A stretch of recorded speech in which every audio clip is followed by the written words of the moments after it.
여러분, 평소에 그 가족 드라마라는 단어를 들으시면 어떤 장면들이 딱 떠오르시나요? 아무래도 뭐 재산을 둘러싼 치열한 다툼이나 아니면 형제 간의 노골적인 질투 같은 게 떠오르지 않을까요? 그렇죠. 자식들을 대하는 부모의 편애 같은 아주 현실적인 갈등들도 있고요. 사실 굉장히 세속적이고 때로는 막 숨막힐 정도로 복잡한 진흙탕 싸움이잖아요. 네, 완전히 땅에 발붙인 아주 끈적끈적한 현실이죠. 맞아요. 그런데 만약에 이토록 철저하게 현실적인 가족 간의 권력 다툼이 어느 날 밤 인적 드문 광야 한가운데서 갑자기 우주적인 차원의 환상으로, 그러니까 하늘과 땅을 잇는 거대한 사닥다리의 비전으로 곧장 이어진다면 어떨까요? 아, 그건 진짜 아주 급적인 전환이네요. 그쵸.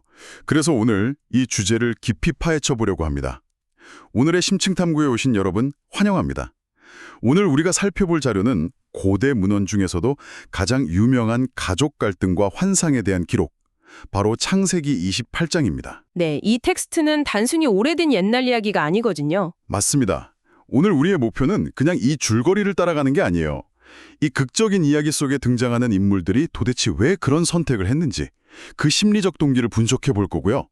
또 광야 한가운데서 일어난 그 유명한 꿈의 구조를 해체해 볼 겁니다. 그리고 더 나아가서 철저히 고립된 한 인간이 자신을 둘러싼 거대한 절대적 존재와 어떻게 협상하고 관계를 맺어가는지 그 과정도 함께 살펴보는 거죠. 네, 이 문헌은 부모의 기대라는 무거운 짐 앞에서 인간이 얼마나 엇갈린 반응을 보이는지, 그리고 철저한 단절 속에서 우리가 어떻게 의미를 찾아내는지에 대한 아주 놀라운 통찰을 담고 있습니다. 자, 그럼 본격적으로 한번 파헤쳐 볼까요? 좋습니다. 이 모든 거대한 여정의 출발점을 쫙 보면요. 결국 부모의 강력한 지시와 기대가 자리 잡고 있다는 걸 알 수 있습니다. 이야기 서두가 아버지 이삭이 아들 야곱을 불러서 아주 명확하고 엄격한 가이드라인을 제시하는 걸로 시작하잖아요. 네, 이건 단순히 막 축복을 빌어주는 수준이 아니에요. 가문의 미래를 결정짓는 아주 구체적인 명령인 거죠. 그 가이드라인이 진짜 엄청 구체적이더라고요. 이삭은 야곱한테 가나안 여인들 중에서 아내를 맞이하지 말라고 아주 단호하게 선을 긋습니다. 아예 딱 잘라버리죠. 네, 대신 바단 아람이라는 곳, 그러니까 외할아버지인 부두엘의 집으로 가서 외삼촌 라반의 딸들 중에서 아내를 찾으라고 명합니다. 이건 뭐 그냥 누구랑 결혼하라는 개인 취향의 문제가 전혀 아닙니다. 혈통과 가문의 정체성을 지키라는 강도 높은 요구거든요. 그러니까요. 그리고 이 지시와 함께 이삭은 야곱에게 엄청난 축복을 선언해버립니다. 전능자가 복을 주어서 생육하고 번성하게 할 것이고, 무엇보다 아브라함의 복을 주어서 이 땅을 차지하게 될 거라고요. 거기서 그 아브라함의 복이라는 개념이 아주 핵심입니다. 아, 어떤 점에서 그런가요? 이 가족의 권력이 어떻게 또 누구에게로 이동했는지를 확정짓는 법적이면서도 영적인 선언이거든요. 이삭이 야곱에게 그 복을 전수했다는 건 야곱을 이 가문의 공식적인 유일한 후계자로 완전히 인정했다는 뜻입니다. 와, 그렇다면 그동안 형제 사이에서 또 부모 사이에서 팽팽하게 당겨져 있던 서열과 권력의 줄다리기가 이 순간 야곱의 승리로 완벽하게 정리된 거네요. 정확합니다. 게임이 끝난 거죠. 근데 저는 이 지점에서 좀 시선을 사로잡는 인물이 따로 있더라고요. 모든 권력과 축복을 거머쥔 야곱이 아니라 그 모든 과정을 뒤에서 묵묵히 지켜봐야 했던 또 다른 아들, 바로 형 에서입니다. 아, 에서의 심정이 참 복잡했을 텐데요. 그러니까요. 한 형제가 모든 축복의 핵심을 독차지하고 부모의 전폭적인 지지 속에서 길을 떠나는 모습을 볼 때 남겨진 에서는 과연 어떤 기분이었을까요? 텍스트를 보면 이삭이 야곱에게 명령을 내리고 야곱이 순종해서 떠나는 이 일련의 과정을 에서가 철저하게 목격하고 있었다고 기록하잖아요. 네, 그 목격이라는 단어가 참 뼈아프게 다가오더라고요. 여기서 에서의 행동 패턴을 보면 아주 흥미로운 심리적 기제가 드러납니다. 에서는 야곱이 부모의 명을 따르는 걸 보고 나서 아, 내가 만났던 가나안 여인들이 아버지 눈에 엄청난 눈엣가시였구나, 이걸 깨닫게 되거든요. 자기가 부모의 기대에서 얼마나 엇나가 있었는지를 뒤늦게 인지한 상황인 거죠. 근데 문제는 그 깨달음 이후의 행동이잖아요. 아버지가 가나안 여인을 싫어하고 친족 내에서 아내를 찾는 걸 원한다는 걸 알게 되자마자 에서가 곧바로 이스마엘에게로 달려갑니다. 네, 그래서 이미 있는 아내들 외에 이스마엘의 딸인 마할랏을 새로운 아내로 또 맞이하죠. 저는 이 장면을 딱 읽으면서 어떤 상황이 떠올랐냐면요. 그 중요한 과제 제출 기한을 완전히 놓친 학생이 선생님 눈에 좀 들어보겠다고 과제 주제랑은 전혀 상관없는 무작위 추가 리포트를 잔뜩 써서 제출하는 모습이 생각났어요. 아, 비유가 아주 찰떡이네요. 본인은 엄청나게 노력하고 절박한데 정작 선생님이 원했던 핵심은 완전히 빗나간 거잖아요. 맞아요. 아버지가 원하는 건 아브라함에서 이삭으로 이어지는 그 약속의 족보를 이을 어머니 쪽 친족이었는데 에서는 그냥 친척이라는 카테고리만 맞추면 된다고 오해한 거죠. 네, 이미 가문에서 밀려난 이스마엘의 집안과 결합해버리니까 진짜 헛다리를 짚은 겁니다. 야곱이 부모의 큰 그림을 철저하고 영리하게 따르고 있다면 에서는 그냥 상황에 떠밀려서 되게 충동적이고 피상적으로 반응하고 있는 거 아닐까요? 바로 그 대비가 이 텍스트가 보여주는 인간 군상의 날카로운 단면입니다. 에서는 스스로 주도권을 쥐고 미래를 설계하지 못해요. 그의 행동은 철저하게 타인의 행동, 특히 야곱의 성취나 부모의 반응에 대한 반작용으로만 나타납니다. 진짜 안타깝네요. 과거의 실수를 본질적으로 바로잡는 게 아니라 땜질식 처방만 하고 있으니까요. 네, 겉보기에 비슷한 행동을 모방하는 거죠. 이삭의 가문 입장에서 보면 이스마엘 가문과의 결합은 또 다른 골칫거리일 뿐인데 에서는 그걸 완벽한 해결책이라고 단단히 착각한 겁니다. 부모의 인정이라는 목표를 향해 뛰어가지만 방향이 완전히 틀려버린 어떻게 보면 되게 비극적인 인물이죠. 엇갈린 두 형제의 모습이 정말 씁쓸합니다. 자, 이렇게 집안 내부에서 벌어지는 인정투쟁과 긴장감을 좀 뒤로 하고요. 이제 이야기는 홀로 집을 떠난 야곱의 발걸음을 따라갑니다. 네, 무대가 확 바뀌죠. 브엘세바의 익숙하고 안전한 텐트에서 저 멀리 하란으로 향하는 척박하고 위험한 길 위로 이동합니다. 야곱은 이제 철저히 혼자 남겨진 거예요. 이 철저한 고립과 단절이 바로 이후 벌어질 그 엄청난 사건의 필수적인 전제 조건이 됩니다. 방금 전까지만 해도 야곱은 막 거대한 우주적 축복을 약속받은 유일한 후계자였잖아요. 그렇죠. 그런데 막상 집 밖으로 나온 현실은 어떤가요? 당장 해가 지면 길바닥에서 노숙을 해야 하는 쫓기는 도망자 신세에 불과합니다. 어머니의 치맛바람이나 집안의 안락함, 방금 물려받은 기득권의 실체로부터 완전히 툭 떨어져 나온 상태죠. 생존조차 장담할 수 없는 그 취약성, 그 밑바닥의 상태가 역설적으로 가장 심오한 심리적이고 영적인 경험을 위한 완벽한 무대를 세팅해 주더라고요. 근데 텍스트의 묘사를 보면 그 대비가 정말 영화 같아요. 목적지를 향해 가던 중에 해가 져버리잖아요. 주변에는 아무런 피난처도 없고요. 그래서 야곱은 길가에 널려있는 돌 하나를 주워다 베개로 삼고 눕습니다. 그 차갑고 딱딱한 돌을 베고 누웠을 때 야곱을 짓눌렀던 감정이 어땠을까요? 형 에서가 언제 쫓아올지 모른다는 공포, 뼛속까지 스며드는 외로움, 그리고 알 수 없는 미래에 대한 막막한 불안이었을 겁니다. 그런데 바로 그 지독한 현실의 밑바닥, 가장 비참한 노숙의 자리에서 야곱이 꿈을 꿉니다. 그것도 아주 기이하고 압도적인 스케일의 꿈이죠. 땅 위에 거대한 사닥다리, 그러니까 층계가 세워져 있는데 그 꼭대기가 하늘에 닿아 있습니다. 그리고 하나님의 사자들, 즉 천사들이 그 위를 오르내리고 마침내 그 위에 선 절대자 여호와께서 야곱에게 직접 말씀을 하시는 거죠. 맞습니다. 그 말씀의 스케일도 야곱의 초라한 현실과는 엄청나게 극명하게 대비가 됩니다. 절대자가 자신을 너의 조부 아브라함의 하나님이여 이삭의 하나님이라고 소개하잖아요. 네, 그러면서 야곱이 지금 웅크리고 누워있는 이 척박한 땅을 주겠다고 약속하시죠. 자손이 땅의 티끌처럼 사방으로 퍼져나갈 것이고 심지어 그가 어디로 가든지 지켜주고 반드시 이 땅으로 무사히 돌아오게 하겠다는 그야말로 엄청난 보장을 해줍니다. 길바닥에 누운 도망자에게 이거보다 더 완벽하고 전폭적인 약속이 또 있을까요? 없을 겁니다. 여기서 이 꿈의 구조를 좀 더 거시적인 맥락이랑 연결해 볼 필요가 있어요. 야곱이 집을 떠나오기 직전에 아버지 이삭에게 받았던 축복도 분명히 대단했거든요. 네, 아까 우리가 얘기했던 그 가문의 권력 이양 같은 거였죠? 맞아요. 하지만 그건 결국 인간 아버지를 거쳐 전달된 약간은 간접적이고 추상적인 텍스트에 불과했습니다. 그런데 이 꿈에서 절대자는 스스로를 아브라함과 이삭의 하나님이라고 가족사적 맥락 속에서 아주 정확히 명시하며 나타나거든요. 그러니까 이건 단순히 막 초현실적이고 신비로운 환상으로 끝나는 게 아니군요. 그렇죠. 야곱이 겪고 있는 가장 현실적인 가족의 역사, 그 핏줄의 맥락에 이 우주적인 비전을 아주 단단하게 묶어버리는 과정인 겁니다. 이삭이 건네주었던 그 추상적인 축복이 비로소 절대자의 직접적이고 개인적인 보증수표로 치환되는 절정되는 순간이라는 거네요. 야곱은 이제 부모의 하나님을 드디어 자기 자신의 하나님으로 대면하게 된 거고요. 네, 그 가족사의 맥락이 결국 이 꿈의 권위를 완벽하게 완성해 줍니다. 근데요, 이 꿈에 대한 텍스트 묘사 중에 진짜 제 호기심을 마구 자극하는 아주 미세한 디테일이 하나 있습니다. 오, 어떤 부분이죠? 바로 천사들의 움직임인데요. 텍스트를 보면 천사들이 그 하늘과 딸을 잇는 사닥다리 위에서 오르락 내리락 한다고 묘사하고 있어요. 아, 오르락 내리락? 네, 잠깐만 생각해 볼게요. 보통 우리가 수직적인 영적 세계나 하늘의 존재들을 상상할 때 하늘에 있던 천사들이 땅으로 먼저 내려오고 그곳에서 임무를 다 마친 뒤에 다시 하늘로 올라간다고 생각하지 않나요? 보통은 내리락 오르락이 우리의 일반적인 직관에 훨씬 더 잘 맞죠? 그쵸. 그런데 텍스트는 아주 명확하게 오르락을 먼저 배치했습니다. 이 순서가 단순한 우연일까요? 절대 우연이 아닙니다. 그 디테일이 바로 이 장면의 철학적이고 신학적인 깊이를 보여주는 아주 중요한 핵심이에요. 와, 그렇다면 천사들이 땅에서 하늘로 먼저 올라갔다는 게 도대체 어떤 의미를 가지는 건가요? 그건 논리적으로 딱 하나의 사실을 암시합니다. 그 천사들이 이미 그곳, 즉 야곱이 돌을 베고 누워 불안을 떨던 그 척박한 땅에 처음부터 함께 있었다는 뜻이죠. 처음부터 거기 있었다고요? 네.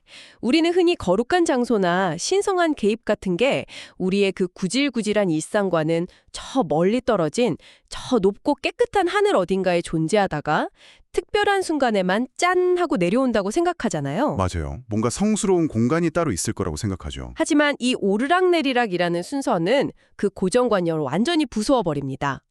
야곱이 자신의 신세를 한탄하며 누워있던 그 거칠고 먼지 날리는 길바닥은 사실 이미 하늘의 영역과 긴밀하게 연결된 우주적 베이스 캠프였던 거예요. 와, 그러니까 야곱의 눈이 두려움과 불안에 가려서 미처 보지 못했을 뿐이지 그 비참한 노숙의 현장이 사실은 하늘과 땅이 소통하는 정중앙이었다는 거네요. 정확합니다. 진짜 압도적인 통찰이죠.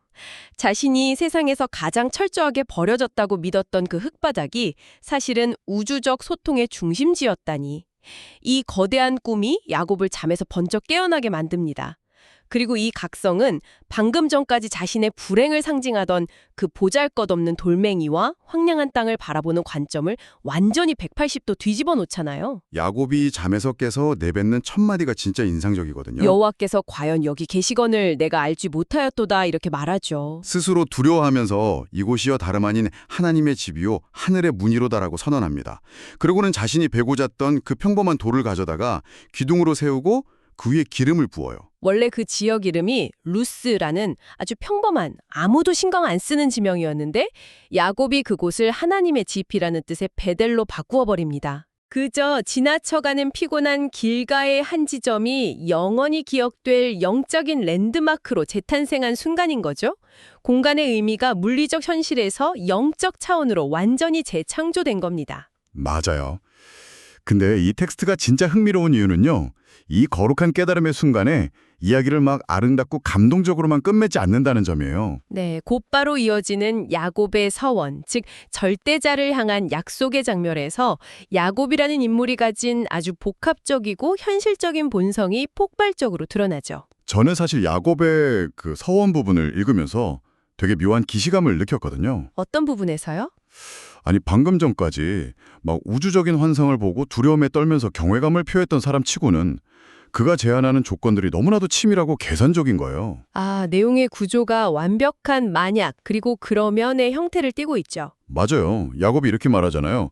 만약 하나님이 나와 함께 계셔서 내가 가는 이 길에서 나를 지키시고 먹을 떡과 입을 옷을 주시고 내가 평안히 아버지 집으로 돌아가게 하신다면 여기까지가 철저한 조건부입니다. 네, 그 조건이 충족된다면 그제야 여호와께서 나의 하나님이 될 것이고 내가 기둥으로 세운 이 돌이 하나님의 집이 될 것이며 내게 주신 모든 것의 10분의 1을 반드시 드리겠다. 이렇게 선언하죠. 이건 절대자를 향한 맹목적이고 순수한 신앙 고백이라기보다는 약간 새로운 비즈니스 파트너나 벤처 투자자랑 테이블에 마주 앉아서 맨날 아주 꼼꼼한 조건부 계약서처럼 들리거든요. 심지어 먹을 떡과 입을 옷이라는 아주 구체적이고 원초적인 생존의 조건들까지 조항으로 떡하니 명시해놨어요. 그래서 이 대목이 텍스트를 읽는 우리한테 아주 중요한 해석의 과제를 던져주는 것 같습니다. 과연 야곱의 이 서원을 우리가 어떻게 바라봐야 할까요? 하늘이 열리는 신비로운 체험 앞에서도 여전히 내 떡과 내 옷을 따지는 뼛속까지 실용주의자이고 기회주의적인 야곱의 얄팍한 본성으로 이해해야 할까요? 아니면 모든 기득권을 잃고 당장 내일의 생존조차 불투명한 거리로 내몰린 취약한 인간이 보여주는 흙먼지 묻고 땀내 나는 절박한 신앙의 시작점으로 봐야 할까요? 저는 개인적으로 텍스트가 그 두 가지 가능성을 모두 내포하고 있다고 봅니다. 환상을 보고 하늘의 음성을 들었다고 해서 인간이 갑자기 이슬만 먹고 사는 초월적인 천사로 변하는 건 아니잖아요. 그렇죠. 오히려 야곱의 이 계약 조건들은 그가 지금 얼마나 극심한 두려움과 결핍 상태에 놓여 있는지를 반증하는 것 같습니다. 어떻게든 살아남아서 다시 고향으로 돌아갈 수만 있게 해준다면 내 모든 것을 걸겠다는 일종의 필사적인 매달림으로 보이기도 하거든요. 텍스트가 인간의 본성을 묘사하는 방식이 바로 거기에 있습니다. 인간을 결코 이상화하지 않아요. 절대자를 마주하고 우주의 신비를 목격한 직후에도 인간은 결국 당장 내일 먹을 양식과 추위를 막아줄 옷을 걱정해야 하는 육체적 한계 속에 존재한다는 걸 보여주죠. 듣고 보니 야곱이 제시한 그 생존의 조건들, 그러니까 보호, 양식, 의복, 무사한 귀향 같은 것들은 사실 절대자가 꿈속에서 먼저 약속했던 내용이잖아요. 네, 내가 너와 함께 있어 네가 어디로 가든지 너를 지키며 너를 이끌어 이 땅으로 돌아오게 할지라. 이 말씀을 야곱이 자기가 이해할 수 있는 지극히 현실적인 언어로 번역해 놓은 것에 불과합니다. 거대한 하늘의 언어를 자신의 피부에 와닿는 떡과 옷이라는 땅의 언어로 다시 한번 확인받고 싶었던 그 인간의 절실함이 이 계산적인 서원 속에 다 녹아있는 거네요. 바로 그겁니다. 하늘과 땅이 만나는 지점이 야곱의 그 얄팍하면서도 절박한 입술을 통해 구체화된 거죠. 자, 어느새 우리가 오늘 탐구할 이야기의 끝자락에 다다랐습니다. 오늘 우리는 참 방대한 거리를 함께 걸어왔네요. 부모의 엇갈린 기대와 그것을 모방하려다 실패한 에서의 비극에서 출발했고요. 네, 그리고 모든 것을 다 가진 줄 알았지만 결국 돌베개를 베고 누워야 했던 야곱의 척박한 현실을 마주했죠. 하지만 바로 그 고독한 광야의 밑바닥이 하늘과 땅이 소통하는 우주적 비전의 통로로 변모하는 놀라운 순간을 목격했고 마침내 두려움 속에서 절대자와 생존을 건 계약을 맺는 한 인간의 치밀하면서도 절박한 서원의 과정까지 낱낱이 해체해보았습니다. 이야기의 층위를 시간의 관점에서 정리해보면 이게 더 흥미롭습니다. 도입부의 가족 간 갈등은 등장인물들이 해결하지 못한 과거의 상처에 대한 이야기였거든요. 과거군요. 그럼 광야에서 돌을 베고 자며 꾼 꿈은 당장 공포에 질려있는 야곱의 현재를 덮어주는 위로였고요. 맞습니다. 그리고 베델에서 돌기둥에 기름을 부으며 맺은 그 서원은 아직 오지 않은 불확실한 미래를 어떻게든 확보해 보려는 야곱의 치열한 의지였죠. 과거, 현재, 미래라는 인간 생애의 세 가지 차원이 하나의 텍스트 안에서 완벽하게 맞물려 돌아가는 구조를 보여주고 있습니다. 그렇다면 우리가 오늘 깊이 파헤친 이 고대 텍스트가 지금 이 시대를 살아가는 여러분에게는 어떤 의미를 던져줄 수 있을까요? 우리 삶에도 각자의 광야가 있으니까요. 네, 저는 여러분이 각자의 삶 속에 자리 잡고 있는 고단한 루스, 그러니까 베델로 이름이 바뀌기 전 그저 평범하고 황량하게 짝이 없던 그 지루한 땅을 한번 떠올려 보셨으면 좋겠습니다. 지극히 평범한 일상, 때로는 너무나 불편해서 빨리 도망치고 싶은 직장이나 인간관계, 혹은 내 존재가 한없이 초라하게 느껴져서 잔뜩 웅크리게 되는 어떤 절망적인 순간들 말입니다. 네, 오늘의 이야기는 우리에게 아주 강력한 역설을 제시합니다. 우리 인생에서 가장 극적인 깨달음, 이른바 하늘의 문이 열리는 압도적인 경험은 화려하게 장식된 안락한 방이나 모든 것이 내 계획대로 순조롭게 굴려가는 승리의 순간에만 찾아오는 게 아니라는 사실이죠. 오히려 우리가 모든 기득권을 잃어버리고 철저히 혼자 남겨졌다고 느끼는 순간 어떻게든 이 춥고 외로운 하룻밤을 버텨내려고 차가운 바닥에 웅크리고 있는 바로 그 거칠고 불편한 길가에서 열릴 수 있다는 것을 증명해 줍니다. 그 바닥에 누워 하늘을 원망할 때조차 사실 그 바닥에는 이미 하늘로 이어지는 사닥다리가 굳건하게 세워져 있다는 것을 기억하는 게 참 중요한 것 같아요. 우리가 미처 깨닫지 못했을 뿐 천사들은 우리의 가장 비참한 현실을 딛고 이미 오르락하면서 우리와 일상을 굳건히 공유하고 있으니까요. 길가에 아무렇게나 굴러다니던 무심코 발에 채이던 그 딱딱하고 평범한 돌멩이 하나가 누군가의 시각이 변하고 현실을 새롭게 자각하는 바로 그 순간, 영원히 거룩하게 기억될 영적인 기둥으로 탈바꿈했습니다. 네, 관점의 완전한 전환이죠. 그렇다면 여러분에게 마지막으로 묻고 싶습니다. 여러분이 매일 똑같이 반복하며 지나치는 그 피곤한 일상의 여정 속에서 그 안에 숨겨진 엄청난 잠재력과 우주적인 의미를 전혀 눈치채지 못한 채 그저 불안과 원망 속에서 무심코 베고 잠들어 있는 그 돌멩이는 과연 무엇입니까? 일상의 불편함일 수도 있고 피하고 싶은 어떤 문제일 수도 있겠네요. 네, 이제는 오랜 잠에서 깨어나 그저 불편하기만 했던 그 돌을 거룩한 기둥으로 똑바로 세워볼 시간은 아닐까요? 깊이 생각해 볼 만한 질문이네요. 오늘의 심층 탐구는 여기까지입니다. 여러분이 딛고 서 있는 그 거친 바닥이 사실은 하늘과 맞닿은 문이라는 사실을 새롭게 발견하시기를 바라면서 저희는 다음 시간에 더욱 흥미롭고 깊이 있는 이야기로 다시 찾아오겠습니다. 끝까지 함께해 주셔서 감사합니다.